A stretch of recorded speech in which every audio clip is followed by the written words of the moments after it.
What's going on, ladies and gentlemen? Welcome back to the channel. I hope you all are healthy and well. Thank you so much for joining me. Welcome all my new supporters as well. Thank you so much for joining me and for choosing me to watch today. I hope you all enjoy this video. Today we'll be reacting to Canada and the New World Order, leaving the US behind. Once again, we are reacting to another video of Canada, should I say specifically Mark Carney, organizing some trading deals, diversifying the relations between Canada and other countries. Specifically, right now, new relations that he is making, China and Qatar. Yep, China and Qatar. Very interested in this video. This actually caught my attention. I wanted to go ahead and react to this and keep up with some of the stuff that has been going on lately. Thank you so much once again for tuning in, and let's jump right into this, man. Original video link will be down below in the description. And I believe the progress that we have made in the partnership sets us up well for the New World Order. New World Order. And, okay. So what specifically is the New World Order? Is that just new relationships pertaining to other countries around the world? What does he mean by that? I'm going to have to look that up. And you know, Canada, throughout this whole controversy between the United States and Canada, it has done nothing but proven Canada to be more real than the United States. To be more loyal and more honest, trustworthy. Yeah. So that leads other countries to have high interest in Canada, not the United States. They all want to work with Canada now. And it's even better. You know, it works out because Canada wanted to work with those countries. You know, they're not messing with the US no more. So this works out. It really does, man. Oh, I want to look that up. What is it called? What was it? A New World Order? What does a New World Order mean? Currently going on. In current global discourse, the New World Order refers to two distinct and often conflicting concepts. A shifting geopolitical reality, which is what we are literally experiencing right now at the moment in current times that we are living in. And a widespread conspiracy theory. World in flux. Wait a minute. Conspiracy theory separately. New World Order is a long-standing conspiracy theory that has gained renewed traction on social media. All right, let's jump right into this video and see if we can learn a little bit more about this. Up well for the New World Order. New World Order. Mark Carney has just made a series of deals with the Chinese government. Yep. After years of frozen diplomacy, China and Canada have just signed multiple pledges on economic cooperation. And that first part is important too. This is very much de-icing a very cold Canada-China relationship. Yup. There's no natural magnetism here. From the Canadian arrest of a Chinese CEO to China's multi-year detention of Canadian citizens, to each country spending the past year imposing tariffs designed to hurt the other. Up to we can put this all to an end right now with some fair, simple business. 100% tariffs in both cases. Plus the fact that before Carney's trip a few days ago, the last time a Canadian prime minister visited China was in 2017, almost 10 years ago. Wow. This wasn't so much a pull. And that speaks high volume for Carney, though. Yeah. Shows he really wants it. He respects. Yeah. I respect that man a lot. 2017, almost 10 years ago. This wasn't so much a pull as it was a push. The economic order is becoming rewired. It is necessary for us to diversify our trading partners and to grow non-US trade. And it's not just China. Carney has sought a new relationship with Qatar as well, an energy superpower among the wealthiest countries per capita on the planet. Qatar? Did I say that? Okay, wait. Every day's a new day. We learn something new. Forgive me, guys. On U.S. trade. And it's not just China. Carney has sought a new relationship with Qatar as well. Qatar? Oh, an energy superpower. Qatar? I thought it was Qatar. Qatar. I thought it was Qatar.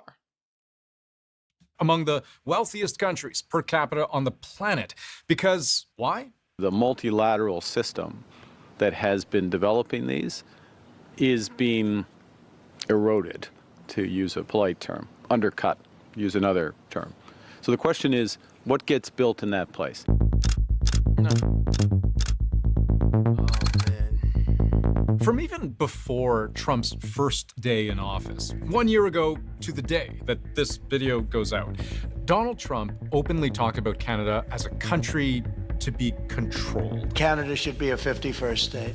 Oh, You get rid of that artificially drawn line, and you take a look at what that looks like. oh, artificially drawn line, bro. It was just a threat, Don't of start course, this again. albeit one that dragged on and on for some time. I called him Governor Trudeau. I said, listen, what would happen if we didn't subsidize you? But there was also another, much more serious attack. We're going to put very serious tariffs on Mexico and Canada. This was the start of an all-out trade war with Canada. The U.S.-Canada relationship is on very shaky ground, and there's really only one person to blame for that, and that's Donald Trump. Canada's steel and aluminum industry is bracing for a seismic hit from U.S. President Donald Trump. 25% tariff on all steel and aluminum imports. 25% on softwood lumber could come in April. We don't need the cars. Oh. We don't need their lumber. He has Next been clear month? he wants to essentially destroy the Canadian auto and steel sectors, and he's been hugely detrimental to the forestry sector as well. And Wait, so Trump thinks that not doing fair business, what he thinks is fair, doing what he wants, is going to hurt Canada? Is that what he thinks? Well, since they're not going to agree to this and that, we're going to just ditch them, or we're going to tax them with tariffs and this and that. We're not going to do this with them or support them. He thinks that's going to hurt Canada? Meanwhile, it just diversified the options. It made it even more possible. Look at the odds Carney is beating right now, doing business with China. It just made stuff more possible. imposing massive tariffs and levies and duties. It's the combined effect. You're undermining trust, trust in a relationship that took generations to build.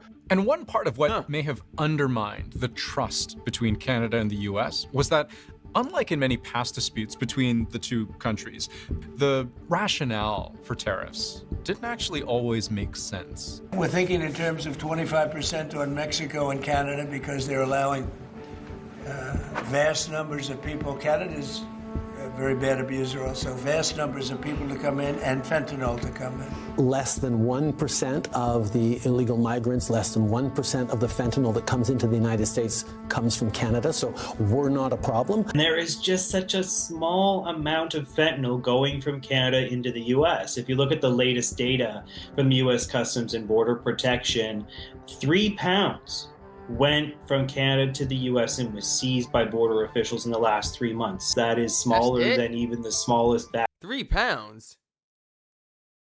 3 pounds?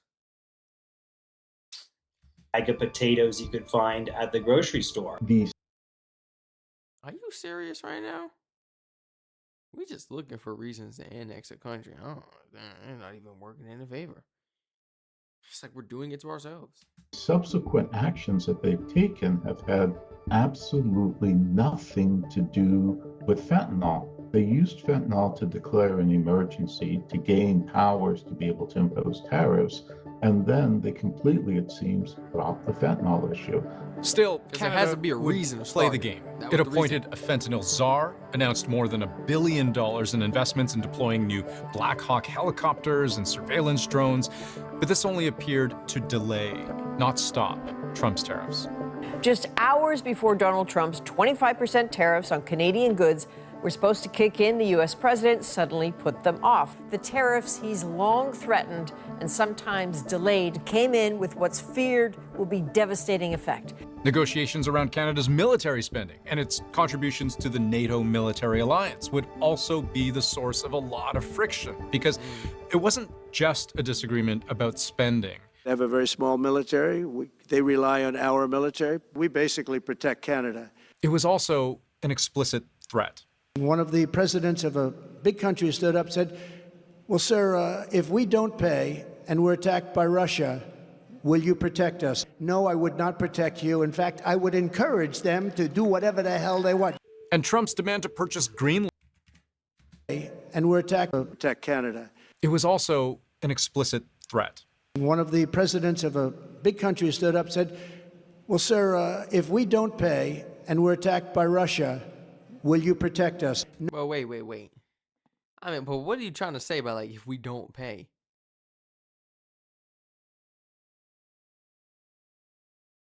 No, I would not protect you. In fact, I would encourage them to do whatever the hell they want. Encourage is wicked. If it's an ally, we gotta help. We gotta put the money to the side. Because there's more enough of that being printed. We know that. Put that to the side. Straight up.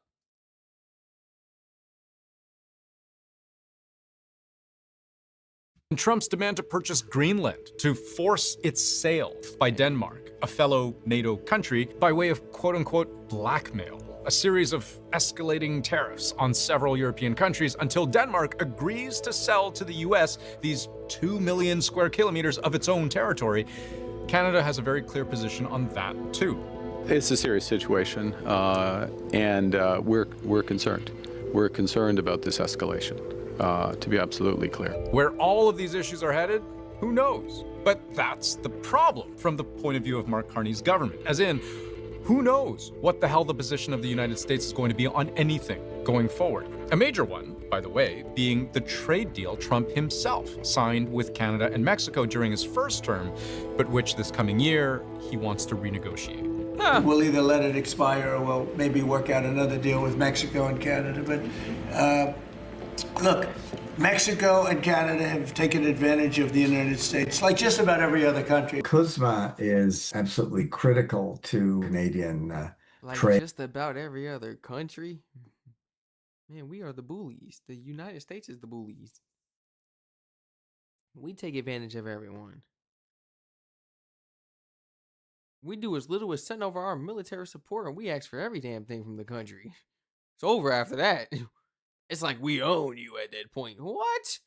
We send you our support, so now we own you. No.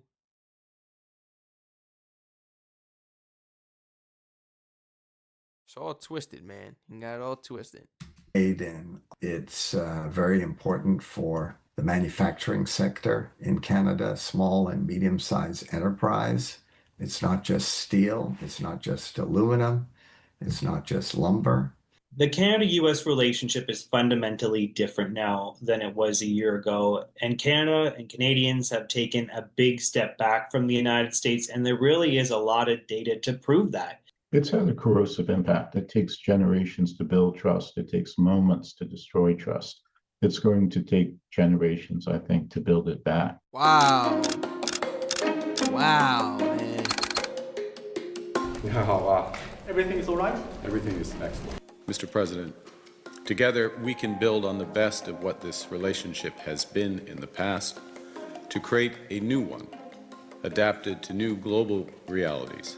What's sometimes hard to figure out whenever you have world leaders doing their thing, smiling, shaking hands, signing deals for the cameras, is what any of it really amounts to. Welcome. Good morning. The China deal, for example, is, for now, more of a reversal of past aggression than it is a brand new bilateral adventure. Before Canada imposed a 100% surtax on Chinese EVs last year, it used to charge just 6.1%. The most recent deal is simply a return to 6.1% and applied only to a limited number of imports, 49,000 Chinese cars at this preferential rate. China, in return, is planning to drop its previous retaliatory tariffs on Canadian canola products down from 100% to about 15% over the next month and a half. But beyond that, there is more. More agreements to cooperate, for example, percent previous retaliatory tariffs on Canadian canola products down is 49,000 Chinese percent. And why is Canada willing to drop down to 6, but China is like almost double? Why are they only going down to 15? Are they still not letting up? Next month and a half. Or is it because Canada came to them? Mark Carney came to them for business? Or but neither? Beyond that, there is more. More agreements to cooperate, for example, on clean energy, on Canadian oil exports, on improving communication between the two countries generally, and also a new series of strategic partnerships with Qatar in the Middle East as well.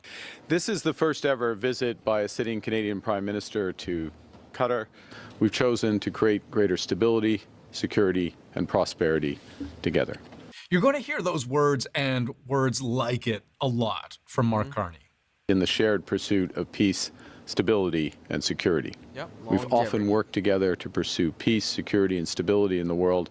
Because this isn't, according to the Canadian government, just posturing. It's policy. It is time to swing for the fences again. And this is what the upcoming budget will be about. Building, taking control, and winning. Chapter 2 of the most recent federal budget is called Shifting from Reliance to Resilience. It says the United States is fundamentally transforming all of its trade relationships. We cannot rely on our most important trade relationship as we once did.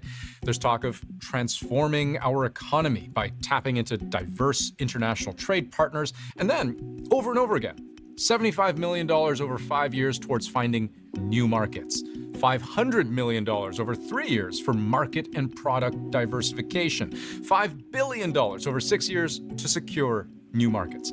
The approach moving in two directions. First, becoming our own best customer, meaning Canadians doing more business with Canadians.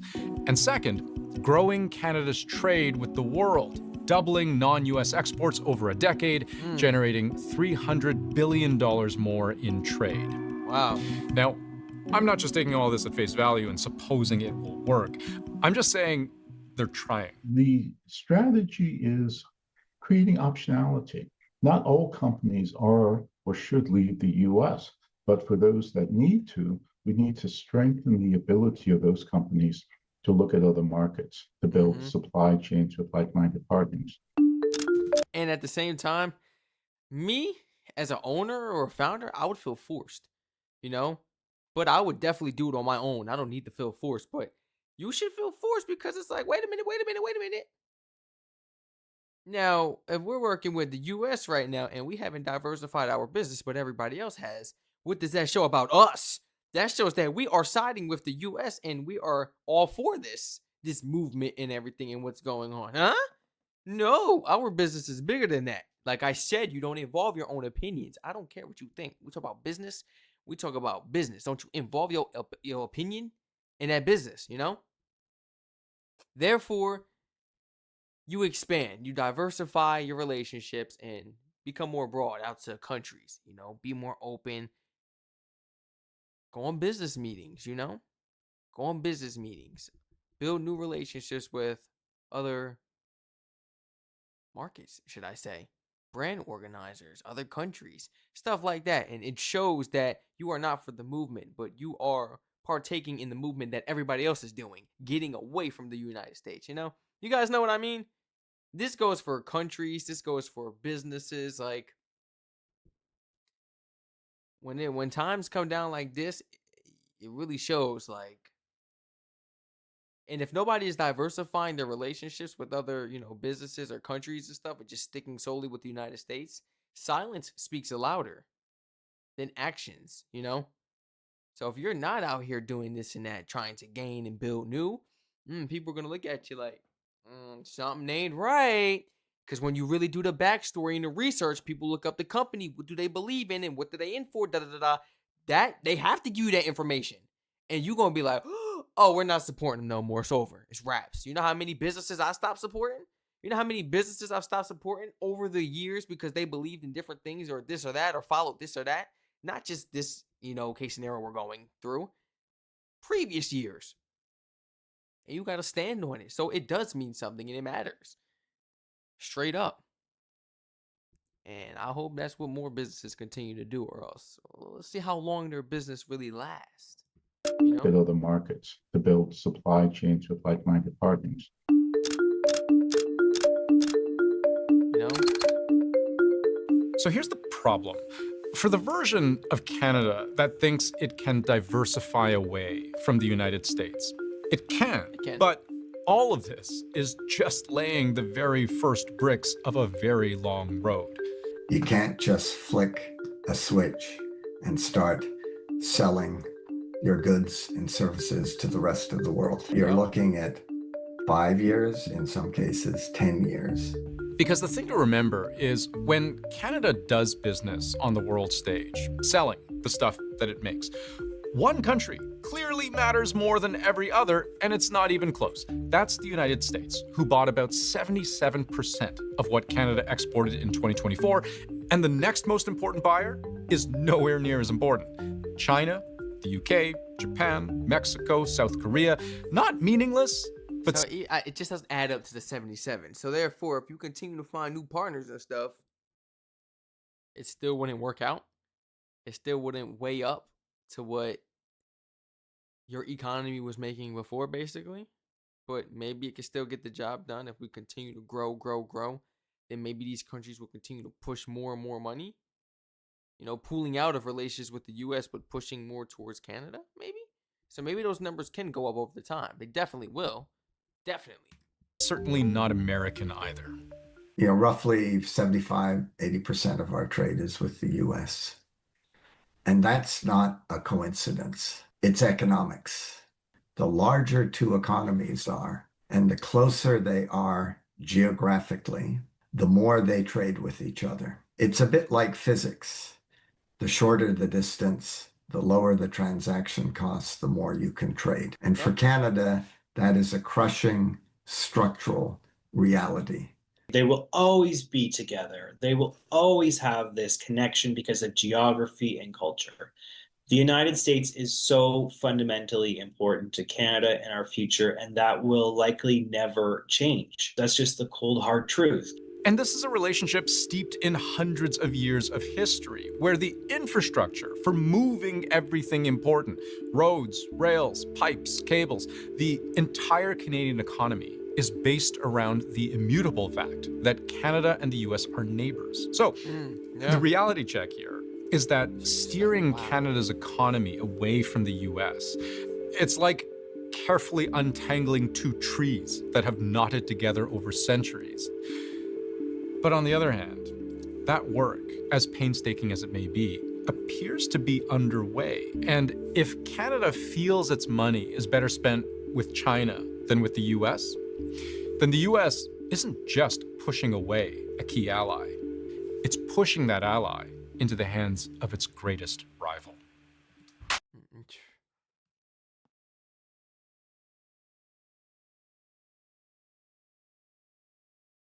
That just gave me goosebumps. It's pushing that ally into the hands of its greatest rival. That is like giving me goosebumps. Oh, wow.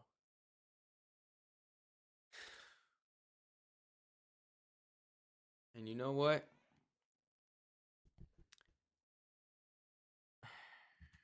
The ally. It's pushing that ally into the hands of its greatest rival. I mean, they can't really be rivals like that now because they in the talks, they shook hands. They know what it is now, business. The U.S. is against both of them, Despite they had these issues for years, it's time to settle the differences and move on. It's all about survival now, what we got to do to keep our economies stable, growing as people. That's what we do, right? We grow. Please share your honest thoughts and opinions down below in the comment section, guys. That really gave me goosebumps, seriously.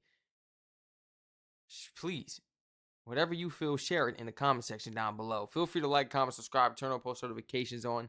Follow the Twitch and all my other channels down below in the description, guys. And what are your predictions towards this relationship? What are your predictions as far as Canada diversifying, their relations with other countries?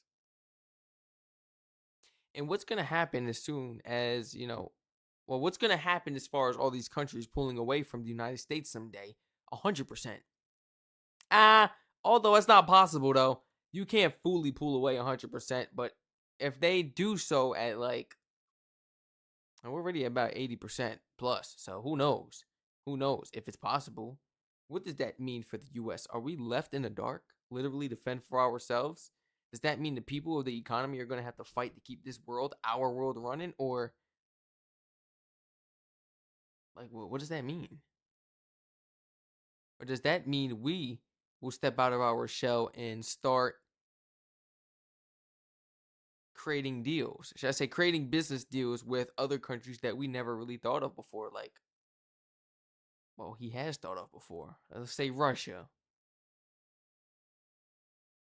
Because wasn't that one of the options in these previous videos we reacted to? He said Canada could turn towards China or Russia. Which one? And here we are. Look, a few weeks later, Carney's literally doing partnership. He has a partnership with China. It's in the talks. They shook hands, doing business. He went out there. You know? He's trying to put a stamp on it. So you think Trump would do the same with Russia? To be like, okay, well, we don't need you, China. We don't need you, Canada. Let me know, please. I feel like I'll be overthinking sometimes, but yet again, everything I've said that I was overthinking throughout the beginning of my journey has happened. It has happened.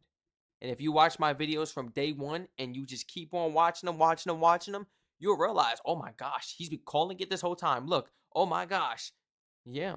Stay safe, everyone. I love you all so much. Thank you so much for joining me today. I hope you all enjoyed this video of us reacting to Canada in the New World Order leaving the U.S. behind. All my new supporters that stopped by and joined us for the first time today, welcome. I hope you enjoyed this video. I hope you are comfortable. I hope you want to continue to be a part of this family because I'm looking forward towards your support next video. You know what I'm saying? I'm looking forward towards having you next video. Seriously, joining the family along, staying up to date with all the BS and nonsense that's going on around the world. It's crazy, man. Stay safe, all my peoples.